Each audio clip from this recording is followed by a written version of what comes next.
हमारे चैनल को सब्सक्राइब करें, बेल आइकन ज़रूर दबाएं। 3 साधु की कहानी। एक बार की बात है, एक औरत अपने घर से निकली। उसने घर के सामने सफ़ेद लंबी दाढ़ी में 3 महात्मा साधु पुरुषों को बैठे देखा। वह उन्हें पहचान नहीं पाई। उसने कहा, मैं आप लोगों को नहीं पहचानती, बताइए क्या काम है। साधुओं ने कहा, हमें भोजन करना है। ठीक है, कृपया मेरे घर में पधारिए और भोजन ग्रहण कीजिए। साधु ने कहा, क्या तुम्हारा पति घर में है? एक साधु ने प्रश्न किया। नहीं, वह कुछ देर के लिए बाहर गए हैं, औरत ने उत्तर दिया। तब हम अंदर नहीं आ सकते, तीनों एक साथ बोले।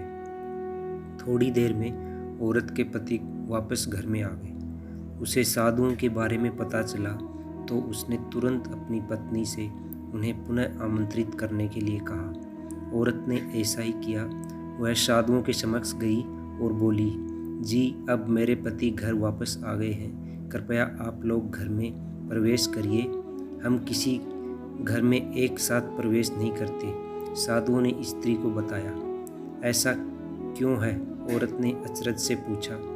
जवाब में मध्य में खड़े साधु ने बोला, पुत्री, मेरी दाईं तरफ खड़े साधु का नाम धन और बाईं तरफ खड़े साधु का नाम सफलता है और मेरा नाम प्रेम है। अब जाओ और अपने पति से विचार विमर्श करके बताओ कि क्या तुम हम तीनों में से किसे बुलाना चाहते हो। औरत अंदर गई और अपने पति से सारी बात बता दी। पति बेहद खुश हो गया। वाह, आनंद आ गया, चलो जल्दी से धन को बुला लेते हैं। उसके आने से हमारा घर धन दौलत से भर जाएगा और फिर कभी पैसों की कमी नहीं होगी। औरत बोली, क्यों न हम सफलता को बुला लें। उसके आने से हम जो करेंगे वो सही होगा और हम देखते देखते धन दौलत के मालिक भी बन जाएंगे। हम तुम्हारी बात भी सही है, पर इसमें मेहनत करनी पड़ेगी। मुझे तो लगता ही धन को ही बुला लेते हैं। पति बोला। थोड़ी देर उनकी बहस चलती रही, पर वे किसी निश्चय पर नहीं पहुंच पाए और अंततः निश्चय किया कि वह साधुओं से यह कहेंगे कि धन और सफलता में जो आना चाहे आ जाए। औरत झट से बाहर गई और उसने यह आग्रह साधुओं के सामने दोहरा दिया।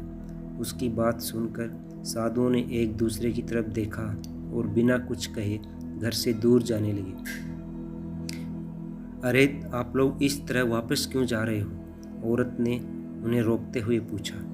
पुत्री, दरअसल हम तीनों साधु इसी तरह द्वार द्वार जाते हैं और हर घर में प्रवेश करने का प्रयास करते हैं। जो व्यक्ति लालच में आकर धन या सफलता को बुलाता है, हम वहाँ से लौट जाते हैं, और जो अपने घर में प्रेम का वास चाहता है, उसके यहाँ बारी बारी से हम दोनों भी प्रवेश कर जाते हैं। इसलिए इतना याद रखना कि जहाँ प्रेम है वहाँ धन और सफलता की कमी नहीं होती। ऐसा कहते हुए धन और सफलता नामक साधुओं ने अपनी बात पूर्ण की।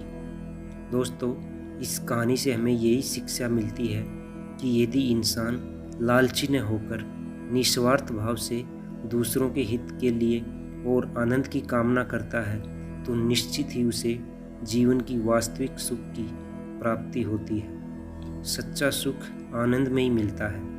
वो कहते हैं ना, आनंद का सुख तो उस झोपड़ी से मिल जाता है जहाँ लोग एक दूसरे के साथ प्रेम के साथ निवास करते हैं।